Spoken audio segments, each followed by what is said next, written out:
Welcome back to another technical deep dive here in the debug zone. Today we're tackling a big question and breaking it down with insights from other users. Hopefully this clears up some misconceptions and helps you get the answer you need. So buckle up, stay a little curious, and let's jump right in.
And that's a wrap.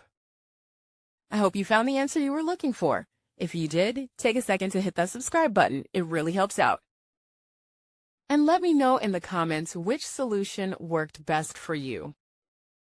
See you next time in the debug zone.